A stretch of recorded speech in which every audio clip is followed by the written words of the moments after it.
अस्सलामु अलैकुम वरहमतुल्लाहि वबरकातुहू। ऑब्जेक्टिव असेसमेंट की हमने दो टाइप्स पढ़ी हैं पिछली वीडियो में कि सप्लाई टाइप होते हैं और सिलेक्शन टाइप होते हैं। तो सप्लाई टाइप में शॉर्ट क्वेश्चन और शॉर्ट आंसर क्वेश्चन और फिल इन द ब्लैंक्स हैं, जबकि सिलेक्शन टाइप में मैचिंग कॉलम है, ट्रू फॉल्स हैं और इसके साथ साथ MCQs हैं, ड्रैग एंड ड्रॉप है। तो जो ट्रू फॉल्स हैं उनको हम, जो यस नो वाले हमने कहा, वो पोलर क्वेश्चन होते हैं। सबसे ईजीएस्ट टू स्कोर जो है वो ट्रू फॉल्स होते हैं, क्योंकि उनमें ऑप्शन दो होते हैं, वो ईजीएस्ट टू स्कोर होते हैं। और उसके बाद जो है वो MCQs हैं। अगर इम्तिहान में ऐसे पूछा जाए कि ईजीएस्ट टू स्कोर जो है वो कौन से टेस्ट होते हैं या क्वेश्चंस होते हैं, तो MCQs और ट्रू फॉल्स दोनों मौजूद हैं तो फिर ट्रू फॉल्स है। अगर ट्रू फॉल्स मौजूद नहीं है तो फिर MCQs जो है उसका दुरुस्त जवाब होगा। Objective assessment, MCQs and matching items, ये जैसे मैं बता रहा हूँ कि पिछली वीडियो में हमने डिस्कस किया है कि ये सिलेक्शन टाइप ऑब्जेक्टिव असेसमेंट होती है। तो MCQs की सबसे पहले बात करते हैं। MCQs क्या होते हैं, मैं आपको एक MCQ टेस्ट दिखाता हूँ, आप सब अच्छी तरह से वाकिफ़ होंगे इससे। अब ये देखें, ये क्वेश्चन नंबर 1 है। For example, the test answer the question how good, how strong, how much, none. तो ये जो है स्टेटमेंट या जो क्वेश्चन है, इसको हम स्टेम कहते हैं। टेस्ट आंसर क्वेश्चंस, इसको क्या कहा जाता है? स्टेम कहा जाता है। और नीचे ये जो 4 डिफरेंट अल्टरनेटिव दिए गए हैं, इनको हम ऑप्शंस कहते हैं। ठीक है। अब इन ऑप्शंस में एक होता है दुरुस्त जवाब, जैसे test answers questions how good, ये इसका दुरुस्त जवाब है। फ़र्ज़ करें इसका जवाब नन है, चूँकि इसका दुरुस्त जवाब है टेस्ट आंसर्स हाउ वेल, इसका दुरुस्त जवाब है हाउ वेल, जो यहाँ पे नहीं दिया गया। तो नन जो है इसका दुरुस्त जवाब है। बाकी 3 ये जो हैं ये डिस्ट्रक्टर कहलाते हैं, यानी ऑप्शन A, B, C, और अब ये क्या है? डिस्ट्रक्टर हैं। डिस्ट्रक्टर का क्या मतलब है? जो दुरुस्त जवाब के साथ बाकी 3 जवाब दिए जाते हैं उनको हम क्या कहते हैं? डिस्ट्रक्टर कहते हैं। वो स्टूडेंट की जो एग्जामिनी है उसकी अटेंशन को डिस्ट्रैक्ट करते हैं उस दुरुस्त जवाब से। तो ये स्टेम होता है, जो क्वेश्चन है इसको स्टेम कहते हैं। चारों के चारों इनको अल्टरनेटिव या ऑप्शंस कहा जाता है। दुरुस्त जवाब को आंसर कहा जाता है, जैसे इसका नन दुरुस्त जवाब है। और बाकी जो 3 बचेंगे इनको हम डिस्ट्रक्टर कहते हैं। तो यही बात यहाँ पे भी मेंशन है हमारे नोट्स में।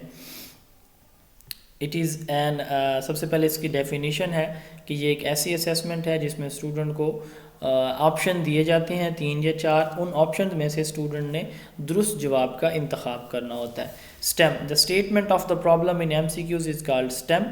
जो प्रॉब्लम या क्वेश्चन होता है, जो ऊपर स्टेटमेंट होती है, इसको स्टेम कहा जाता है। ये पॉजिटिव फॉर्म में होनी चाहिए, नेगेटिव फॉर्म इसकी अवॉइड की या ओवरलुक की जाती है, और ये मीनिंगफुल होनी चाहिए, मीनिंगलेस नहीं होनी चाहिए। उसके बाद ऑप्शंस, जैसे मैंने बताया कि जो लिस्ट ऑफ सजेस्टेड आंसर्स हैं चारों के चारों, इनको कलेक्टिवली हम क्या कहते हैं? ऑप्शन कहते हैं। इनकी स्पेसिफिकेशन ये है कि इनकी लेंथ सेम होनी चाहिए, यानी एक आपका ऑप्शन 1 वर्ड का हो और ऑप्शन A और ऑप्शन B आपका आधी लाइन का हो, ऐसे नहीं होना चाहिए। उसके बाद आंसर, जो दुरुस्त जवाब है इसको आंसर कहते हैं, और बाकी जो 3 होते हैं इनकरेक्ट ऑप्शन होते हैं, इनको हम डिस्ट्रक्टर कहते हैं।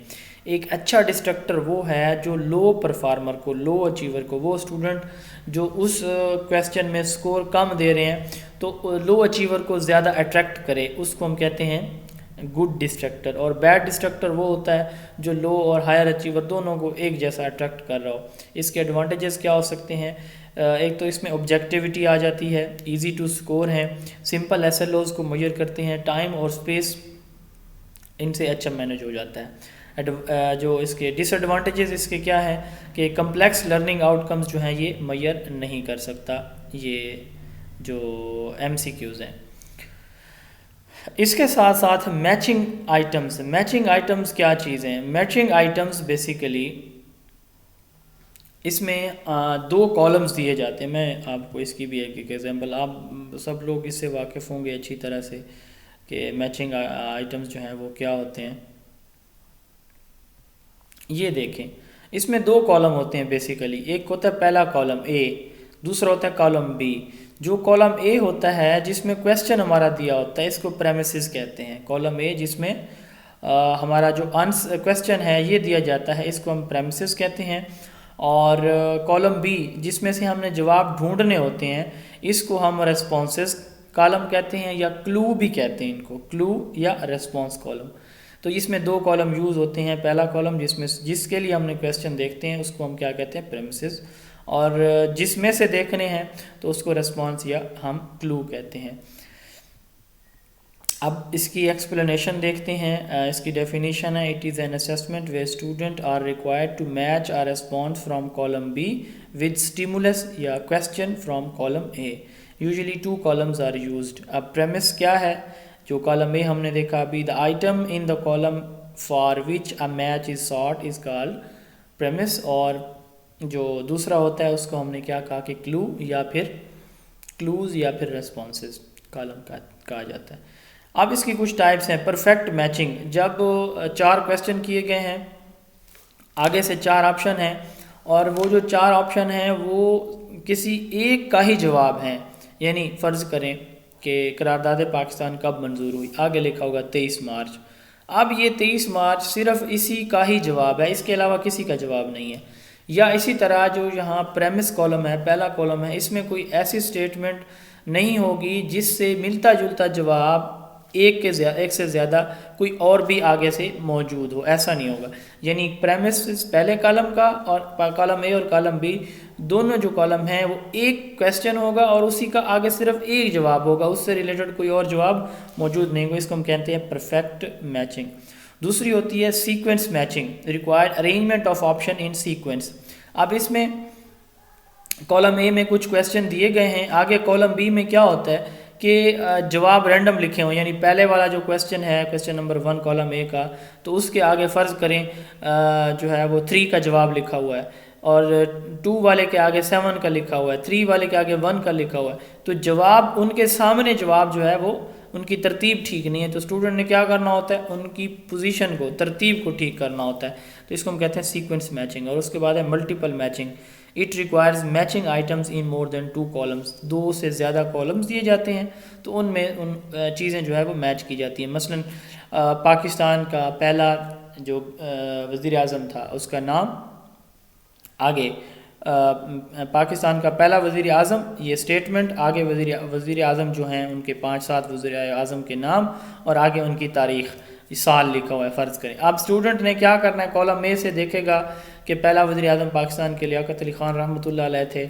अब देखेगा ये दूसरे कॉलम में उसने देख लिया कि लियाकत अली ख़ान है, तीसरे कॉलम में देखेगा कि लियाकत अली ख़ान कब वज़ीर आज़म बने, 1948 को बने। तो वो ही सीक्वेंस में चलेगा, उसी सीक्वेंस में जो है वो उनको मैच करेगा।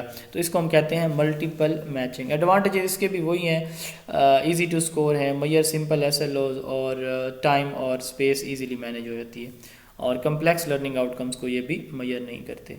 तो ये बेसिक डिफरेंस था। MCQs जो हैं हमारी क्लासेस में वेल नोन है। USA में सबसे जो स्टैंडर्डाइज टेस्ट यूज़ किया जाता है वो भी MCQs ही यूज़ किया जाता है, और हमारे यहाँ भी सबसे ज़्यादा MCQs ही यूज़ किए जाते हैं। उम्मीद है ये आपको क्लियर हो गए होंगे। अगर किसी को कोई क्वेश्चन हो तो आप कमेंट सेक्शन में पूछ सकते हैं। अगर आपको मेरी बुक जो इसी कंटेंट के ऊपर लिखी हुई है, ज़ून ऑफ एजुकेशन के नाम से, अगर आपको मेरी बुक चाहिए या आप हमारी ऑनलाइन क्लासेस का हिस्सा बनना चाहते हैं, 0300601373 इस व्हाट्सएप नंबर पर आप व्हाट्सएप टेक्स्ट के थ्रू रब्ता कर सकते हैं। अस्सलाम वालेकुम।